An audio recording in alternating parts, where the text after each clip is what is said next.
आमच्यावरती नेहमी एक आरोप केला जातो जो अर्थातच खोटा आहे की शिवसेनेने मराठी माणसासाठी काय केलं. माझं सरकार जर काय पाडलं नसतं तर साहजिकच मी यांना सर्व गिरणी कामगारांना आणि सरकारी कर्मचाऱ्यांना देखील पोलिसांना सुद्धा घर द्यायला सुरुवात केलीच होती. पण विशेषतः गिरणी कामगारांना पोलिसांना ही मुंबईमध्ये घरं दिली असती, मुंबईमध्ये घरं दिली असती, पोलिसांना मिळत आहेत पण अजूनही दिली असती.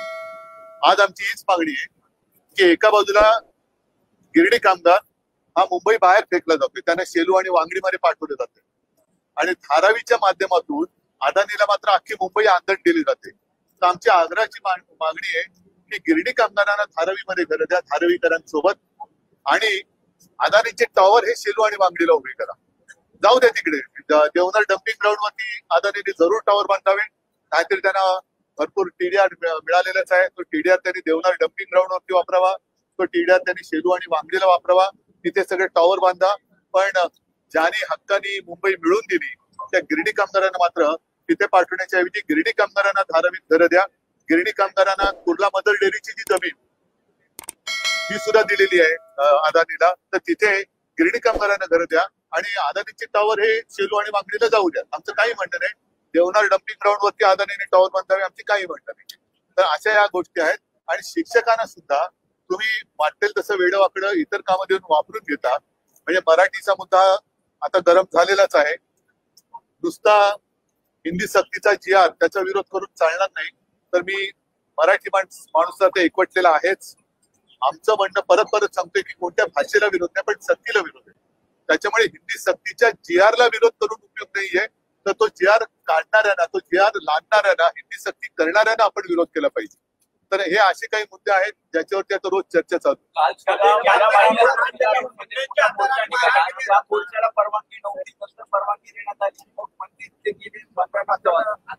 बॉटल फेकली गेली, गोंधळ त्यानंतर मुख्यमंत्री म्हणतात की आयुक्त त्यांनी नाराजी व्यक्त केली. एकूणच हा प्रकार सगळा जो चाललाय तो संतापजनक आहे. मीरा भाईंदरची मराठी माणसं अनेक वर्ष त्यांच्या मनामध्ये तो राग खतखततोय. अनेक जण मला सांगतात की म्हणजे मध्ये मध्ये जे काय भेटत असतात सभ्यपणाने वागतायत आणि ते मला सांगतात की साहेब सकाळच्या वेळेला ट्रेन मध्ये येताना सुद्धा आम्हाला विचित्र दादागिरी सहन करावी लागते. तर या शेवटी असंतोषाचा जर का स्फोट झाला तर त्याला जबाबदार सरकार असेल. नुसतं कमिशनरला त्यांच्या माथी खापर पडून चालणार नाही. मुख्यमंत्री गृहमंत्री आहेत, त्यांची सुद्धा जबाबदारी आहे की त्यांनी सुद्धा सगळीकडे आपल्या राज्यात जसं कोरोनाच्या वेळेला माझं कर्तव्य मी पार पडलं, सरकारने कर्तव्य पार पडलं, आम्ही कोणताही भेदभाव न करता सगळ्यांची काळजी घेतली, तसं मुख्यमंत्र्याचं काम असतं. एक पालक म्हणून, राज्याचं पालक म्हणून सर्व जनतेची काळजी घ्यायला पाहिजे. कोणतीही भाषिक दादागिरी आमच्यावरती होता कामा नये.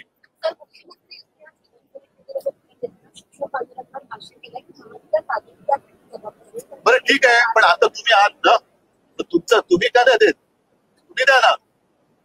प्रत्येक वेळेला एक तर नशीब नेहरू या शिक्षकांच्या प्रकाराला जबाबदार नाही बोलले ते, नाही तर ते पण बोलायला कमी करणार की नेहरूंमुळे शिक्षकांना विना अनुदानित राहावं लागलं. ते सगळे विनोदाचे सगळे त्यांची हास्यजत्रा पुरे झाली. आज ते बसलेत, गेले 2.5 वर्ष तेच होते, त्याच्या आमच्याही आधी तेच होते, आता सुद्धा तेच आहे. तर समजा आम्ही नाही करू शकतो, तुम्ही करा. मुळामध्ये गिरणी कामगारांना तर घरं द्या, त्यांना आता जर का आम्ही नाही केलं तुम्ही द्या. गुंडागर्दी करताय गरीब जो कामगार थे उनकी पिटाई का एक वीडियो वायरल हुआ है. मेरे पार्टी का नहीं हो सकता. एसएनसी गटाचं आहे ना तो, त्याचं नाम ही एसएनसी है और क्या उसे उम्मीद कर सकते हैं. लेकिन ये भी मुझे लगता है कि कुछ ना कुछ चल रहा है. मुख्यमंत्री जी को बदनाम करने का कुछ तो साजिश चल रही है. तो मुख्यमंत्री उन्होंने उनके एंटेना जो है ऑन रखनी चाहिए. आणि मला असं वाटतं की असं जर का कोण वागत असेल तर मुख्यमंत्र्यांनी असं मी ऐकलं की त्यांच्यावरती सक्त कारवाई करण्याचे आदेश दिलेत. करतात की नाही ते थोड्या दिवसात कळेल. नाहीतर मग मी म्हणेन की मुख्यमंत्र्यांचं त्याला पाठबळ आहे की काय. ही शिवसेना स्टाईल नाहीये आणि ते मुळामध्ये शिवसैनिक नातं नाहीच आहे, ते एसएनसी गटाचे आहेत. मार्शल आर्ट माझ्या परवानगीशिवाय युतीबद्दल मी बोलता कामा नये. संभ्रमाचे वातावरण मिळाल्यानंतर ज्या पद्धतीने राज ठाकरे यांनी चांगलं ना, त्याच्यात काय ते बोलतील ना त्याच्याबद्दल. सीएम को बदनाम करने की कोशिश की जा रही है, इसका क्या संदेश क्या मतलब?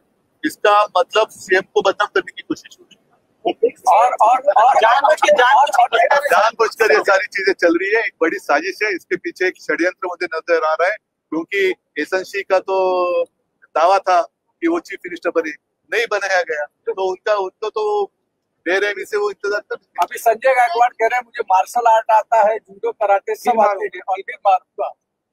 तो मुख्यमंत्री को कौन सी आर्ट आती थी देखते हैं।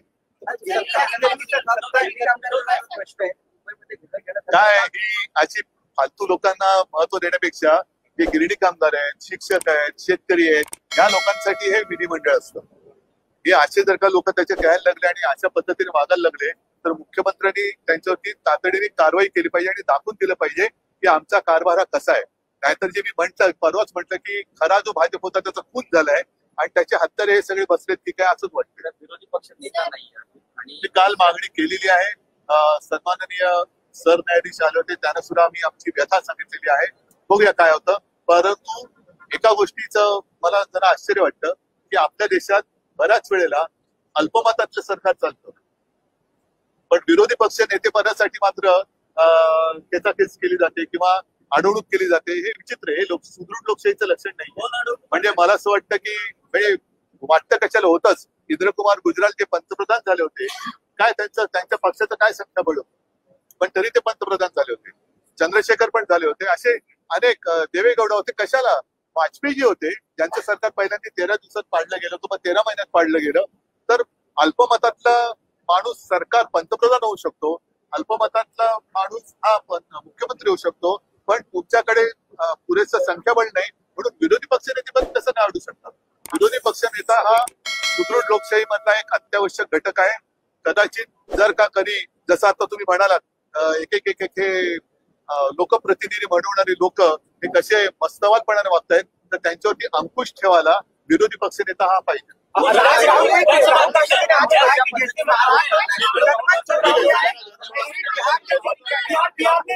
राहुल गांधी